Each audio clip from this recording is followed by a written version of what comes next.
Hi there, it's Megan Mitchell, the founder of Agents of Change Social Work Test Prep. And today I'm here to bring you a revamped, updated social work shorts on a preview of some ASWB sample practice questions. If you are looking for more ASWB exam prep content, go ahead and head on over to our website at agentsofchangeprep.com.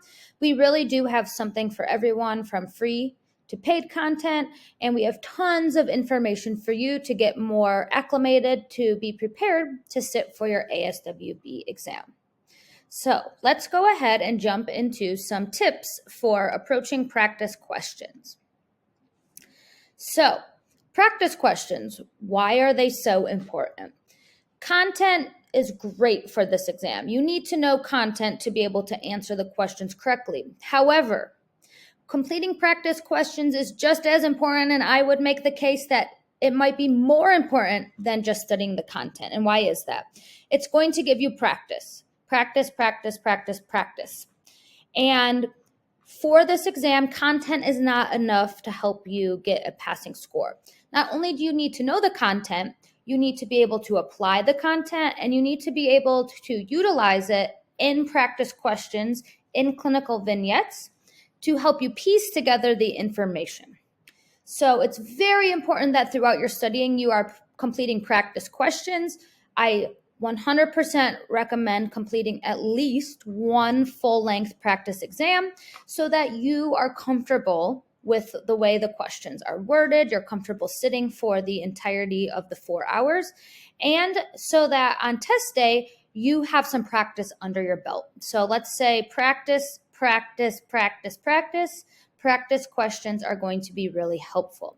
I also want to preface it by saying, if you are taking practice exams or you're working through practice questions, a solid, good quality practice question is going to have a rationale as to why the question is correct or incorrect. If you are finding questions that do not give answer rationales, it's not a good question. You need to know why the answer was correct, and you need to be able to use that rationale to help guide you. So you really need to make sure that you are finding quality, solid practice questions to work from. Here is my advice as you are working through practice questions. Read each question 2 times through. And you might be thinking, I don't have time. There's 170 questions. I don't have time to read each question through twice. Why do I suggest this? Because you're going to pick up on details that you missed the first read through. When we are in the testing environment, it's very high stakes. We might be more anxious, our adrenaline might be, operating at a high level. So we might be more prone to rush. So if you read each question twice, you're able to do a sweep a second time to make sure you did not miss anything in the first read through. If you are someone that tends to rush or go fast through tests, so say you're someone that's finishing in an hour and a half, that's pretty quick. Slow down. Read each question 2 times through.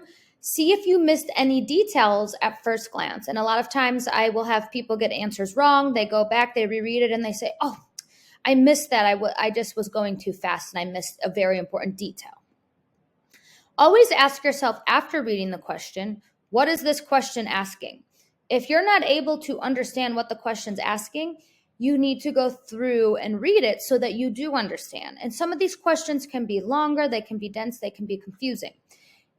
This is where you really want to rely on some sort of breaking down questions strategy. So here I suggest using the 5 W's approach. That is an Agents of Change approach that we teach. And if you are looking for information on the 5 W's, we have a blog post, a podcast, and a YouTube video on it. So make sure you have some sort of strategy for pulling out important details and being able to synthesize information as you're reading practice questions.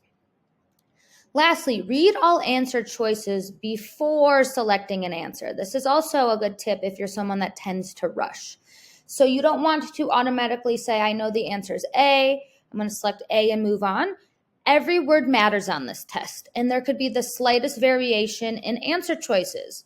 So you want to make sure that you're reading all answer choices before selecting an answer and thinking about all of the answer choices. Similarly to how you pull out information in the practice question stem. And the stem is just the wording that is giving you to answer the practice question. You want to make sure that you're equally spending your effort reading the answer choices before jumping to a conclusion, selecting an answer, and moving on. Also, do not leave any answers unanswered. You will get it wrong if you leave questions blank. So if you are stuck, make your best guess, but please select an answer, because even selecting your best guess is better than leaving it blank. So make sure that you are not leaving any questions blank, because those are going to be points that you get off. So let's go ahead and do 3 practice questions together here. So question number 1. A social worker is having an initial meeting with a client who seeks treatment to help improve interpersonal relationships. The client states that she has tried therapy before, but her previous therapist was not involved. When the social worker inquires further, the client states that the previous worker did not respond to calls or texts during off hours and would only speak to her during working hours. What should the social worker do next? A, ask the client about her expectations of communication with the therapist. B, go over confidentiality and privacy with the client. C, explore the client's feelings towards the past therapist in further detail. Or D, continue to collect information about the client's reason for entering therapy. So go ahead, take a moment to read this through and start to pull out important information.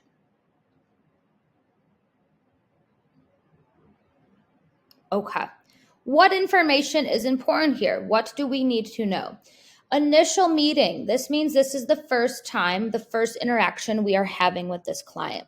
And you need to think to those stages of the helping process. What are you doing in the first stage? You are engaging the client. You're building rapport. You're going over boundaries. You're explaining confidentiality. You're getting consent. So, why is the client in treatment? To improve interpersonal relationships and other past information that's important. Been in therapy before, however, felt the therapist was not involved. When there are words in quotes, please draw your attention to it. It means it's probably important. The social worker is getting some more information. The client states that the previous worker did not respond to calls or texts during off hours and would only speak during working hours. To me, that is bringing up a red flag for expectations with the therapist and boundaries.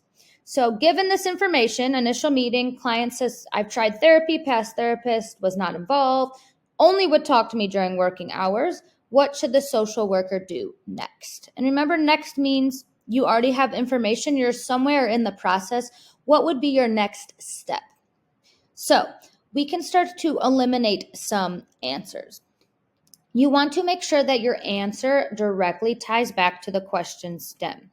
So let's go ahead and process of elimination, eliminate, because you always want to get it down to 2 answer choices. You're going to have a much better chance of getting it right by using the process of elimination. So I would go ahead and rule out C, explore the client's feelings towards the past therapist in further detail. That's not important right now as we're going over expectations, we're building rapport, and we know her feelings, right? She was not involved, would not respond during off hours, would not speak outside of working hours. So C is out. B, go over confidentiality and privacy with the client. That does not relate back to what the presenting problem is, that the social worker feels that they did not have a good relationship with the past worker due to some sort of expectations conflict or some sort of boundary issue. So B is out, C is out. We are between A and D. What do? Do we just ignore what she said about her expectations and her past experiences and start to collect more information? D is also going to be eliminated. We don't need to continue collecting information about the reason for entering therapy yet. We're going to do that, but we need to first do answer choice A.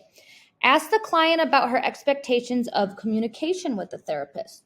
When we are in that engagement phase, We need to make sure that our expectations of therapy are clear and boundaries are clear, especially someone that had some difficulty with workers not responding during off hours or outside of working hours. So I would simply say, can you tell me a little bit about what your expectations for communication are? And then I would clearly state what the policies are. I only respond to calls or texts during working hours. If you are in some sort of crisis or it's an emergency, here are some resources that you can utilize if you need the help.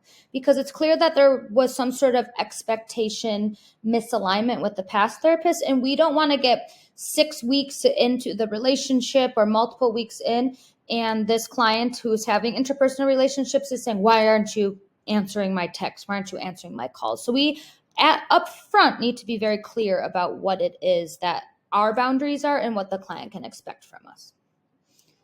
Question number 2. An executive director at a community-based agency observes that staff members seem to have problems working with clients from diverse cultural backgrounds. This includes a low retention rate and poor satisfaction surveys from clients. The director interviews several staff who mention they feel that they are unprepared to work with these clients. The director determines that something needs to be done so that the clients can be better served. What would be the best course of action for the director to take? A, hold performance review meetings for the staff members who are having trouble with cultural competency. B, ask supervisors to provide training to new hires. C, revise current onboarding and training protocols and educate all staff in culturally competent practices. D, revise interviewing questions to ensure staff are only hired if they can demonstrate cultural competence. Go ahead and take a moment to read this question.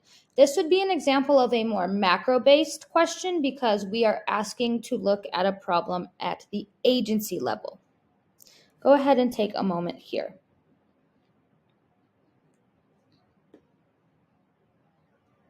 What's going on here? Our role is that of the executive director. So that would mean we are in charge of high-level policies, procedures, staff. We are looking from more of an agency-based lens. What's the problem? That some staff members are having difficult times working with clients who come from different cultural backgrounds. And how do we know this? Low retention rate of clients and poor satisfaction surveys. That's a problem, right? The director's interviewing staff, and they said they don't feel prepared. So something needs to change, and what would be the best course of action for the director to take? If you get a question that says best, multiple answers might be decent choices, but one is going to be the most all-encompassing, the most supportive of both clients and staff members and agency policies. So keep that in mind as you are selecting an answer choice. So let's begin process of elimination. I would automatically rule out B, ask supervisors to provide training to new hires. That might be helpful, but that does not help our staff who are already there working with the clients, right? Training should be provided to new hires, but that does not get to the problem of what is going on with the current employees. So B is out. What else would I rule out? I would rule out A, hold performance review meetings for the staff members who are having trouble with cultural competency.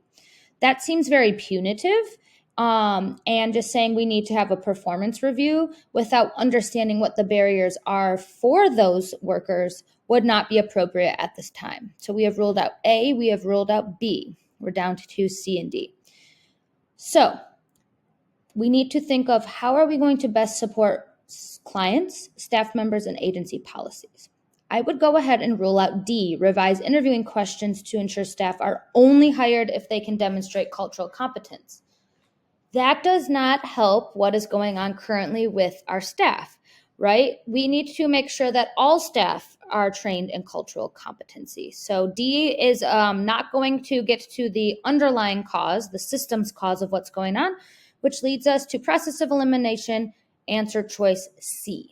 Revise current onboarding and training protocols and educate all staff in culturally competent practices. Why is this the best? It's clear that there needs to be some sort of overhaul of training and education provided. So revising onboarding and training protocols that helps the people coming in, the new employees, and educating staff in culturally competent practices helps those that are already there. So that is the correct answer, C, for practice question number 2. Let's jump to our last question, practice question number 3. You are working with a mother who is concerned about her 17-year-old son's marijuana use. She states that his grades are slipping and he is disengaged and aloof. The mother begins tearing up and states she feels helpless and does not know what to do. She says that despite asking him not to, the son defies her and continues to use marijuana in the house. She feels that her son does not respect her and she's worried about his future. What should the social worker do to best assist this mother? A, instruct the mother to call the police when the son is using, as marijuana is illegal for minors to use. B, tell the mother that individual therapy for the son is needed, and the social worker should speak with the son directly to make meaningful change. C, discuss with the mother how she can set appropriate and clear consequences and boundaries for this behavior with her son. D, tell the mother that she should require the son to attend a substance abuse rehabilitation program. Go ahead and read this one.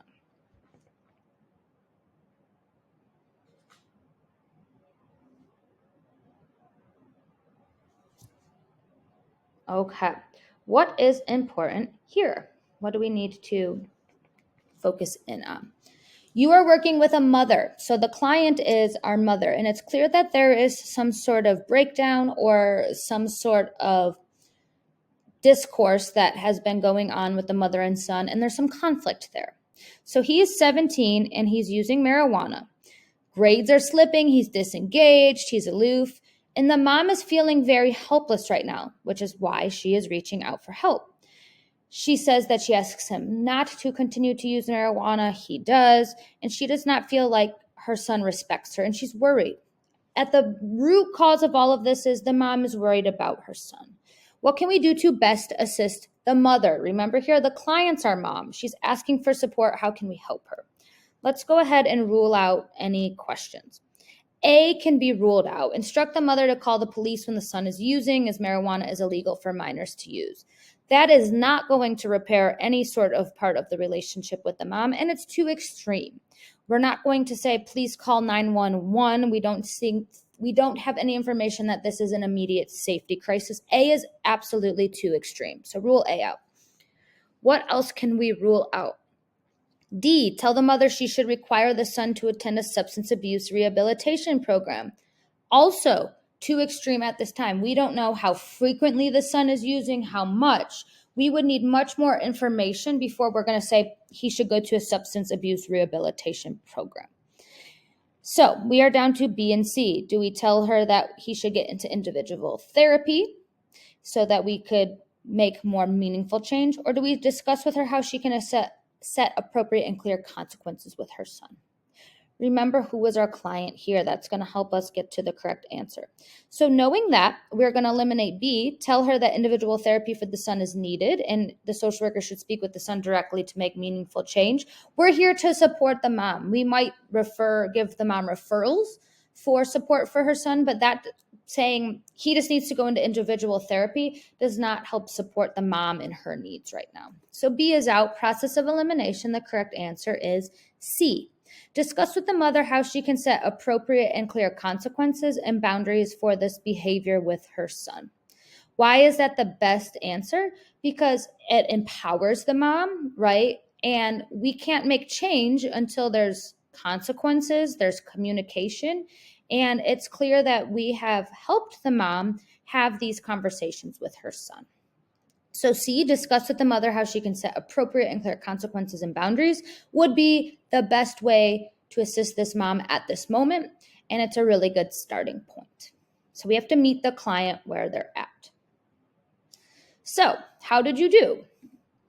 If you are looking for more ASWB study content, like I said at the beginning of the video, check us out at agentsofchangeprep.com. If you have any questions, you may email us at agentsofchangeprep@gmail.com. And as always, we want to thank you for tuning in. And remember, this test is hard, but you can do hard things. You got this, and I commend you on taking this next step in your studying journey. Thank you.